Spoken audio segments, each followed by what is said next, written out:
Ever get the feeling you're being watched? Try to brush that aside as you head for a vacation with your friends, and don't forget to follow the cliches you're meant to be.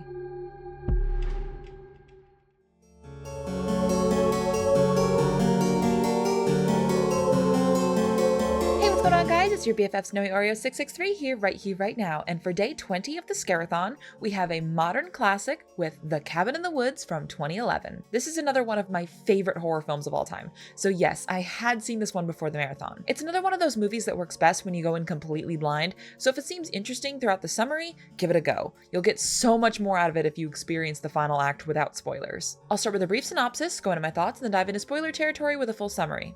Ready? Let's go.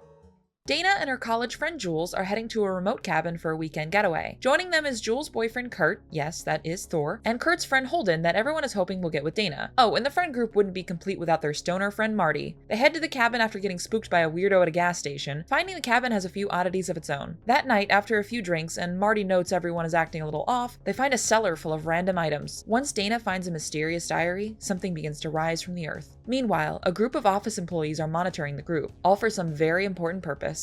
If you find yourself with somebody who doesn't like horror films, this is a fantastic pick to put on to get them to change their mind. And if you do like horror, you'll also love how this one pokes fun at the genre while also genuinely being scary at times. It's also incredibly funny, many of the jokes coming from the office employee storyline. Fuck you! Fuck you! Fuck you! Fuck you! Fuck you! And don't get me started on the amount of references there are to classic horror stories that shows a clear love for the genre. Take The Cabin just being the one from Evil Dead, for example. Most of the characters in this are just cliches, but trust me when I say that's entirely the point here. Despite being one note, they're all still likable and you want to see them succeed. I watched this with a friend who hadn't seen it before, and to say she became a Marty stan would be an understatement. He's got a husband bulge. Honestly, this movie is going to be really hard to talk about without getting into spoilers, so that's what I'm going to get into now. If you want to skip, head to this time. Ready? 3, 2, 1. Jules and Kurt head out into the woods to make out, but she declines the offer to go farther. The office boys are frustrated by this, pressing on some buttons to pump chemicals in the air to change her mind. And this is the explanation of the cliche characters. All of them are purposefully fulfilling stereotypes due to the chemicals these weirdos are sending out. Anyway, Jules and Kurt start going at it, stopping when they get attacked by the zombie creatures. Back at the cabin, Holden is going full nerd mode analyzing the diary, detailing about the family known as the Buckners who match the description of the zombies we saw earlier. Marty's going on about puppeteers controlling everything, and Dana just shuts him down, thinking he's high. I mean, she's correct, but that's beside the point. Kurt makes it back, yelling about Jules being killed. They barricade the cabin as the zombies appear, Kurt telling everyone that they need to stick together. Once again upsetting the office guys, more chemicals changing his tune. We should split up. Maybe we can cover more ground that way. Yeah, good idea.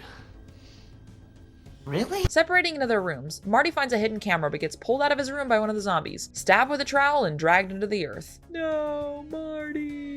The remaining three escape the cabin once it gets broken into, racing away in their RV towards the mountainous exit. The office guys panic when they realize the tunnel's still open, barely managing to get it to collapse before the squad escapes. Trapped now, Kurt decides to use his bike to jump the drop-off to get help, making the leap but hitting a force field, falling to his death. Dana and Holden get back in the van, not lasting long on their journey when Holden gets stabbed by the hiding zombie, the RV crashing into the water. Dana fights for her life with the zombie on the docks, the office guys celebrating for a job well done. The party is interrupted by an ominous phone call, someone letting them know that someone is still alive. Marty appears, knocking down the zombie and saving Dana's life. Thank fucking God Marty is an absolute G. He takes her into the grave he was pulled into earlier, revealing an elevator that sent the monsters up here. They decide to ride it down to see where it goes, finding hordes of creatures and one of the coolest shots in the history of horror. I love how many references there are in this thing. Dana recognizes one of the items this Hellraiser reference is holding, realizing that everything they found in the cellar relates to one of these beings. This means that they chose what monster would come up to kill them. Back in the office, the team panics as they try to find the two. They make it clear that Marty has to die first for some reason, and the chem department lady says that the weed he was smoking immunized him to all their stupid gas. This explains why Marty was the only smart one throughout the entirety of this movie. There. What the hell was that?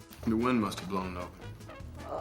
That makes what kind of sense? I'm not sure it's awesome to be down here. Maybe we should go back upstairs. I dare you all to go upstairs. My good arm is hacked up and Ed. Jesus, can we not? Go on. Why? I want to know. And there's something in Latin. Okay, I'm drawing a line in the fucking sand here. Do not read the Latin. Read it. What the The two take down a guy who comes in to kill them, cautiously exploring this underground facility while an ominous voice comes over the loudspeaker, telling them that this is bigger than anything they can comprehend. A squad of armed guards descend upon them, the duo hiding in a control room from the gunfire. Dana slams the system purge button, resulting in one of the most fun sequences in any film ever. All these monsters descend upon the facility, including references, terrifying gore, unique designs, and epic kills. One of the office guys is killed by a merman he'd been pining over throughout the movie, the other running away only to get stabbed by Dana when he rounds a corner, begging her to kill Marty before he dies. The two make it to a ritualistic room with strange carvings, meeting up with the icon herself, Sigourney Weaver. She plays the director, and gives them the explanation they were searching for. Essentially, there's a group of ancient gods below, demanding young sacrifices that must suffer at the hands of a monster they choose. The first to die must be the scandalous one, followed by the rest. The final one must be the virgin, who can either live or die depending on her own actions. Dana tries to make it clear that she's not even a virgin, but the director tells her that if they fail this ritual, the ancient gods will rise up and destroy the entire world. Marty has to die, completing the death toll, and Dana can walk away. It sounds tempting to her, raising up the gun to her friend before getting attacked by a werewolf. Marty and the director struggle, the fight coming to an end when one of the zombies from earlier kills the director and Marty kicks them both over the edge. Both severely wounded, the two share a joint in their final moments. They decide that the world sucks and this ritual shouldn't continue over and over. They make the choice to let the gods rise and destroy the world, to which a hand comes up from the earth and ends the film.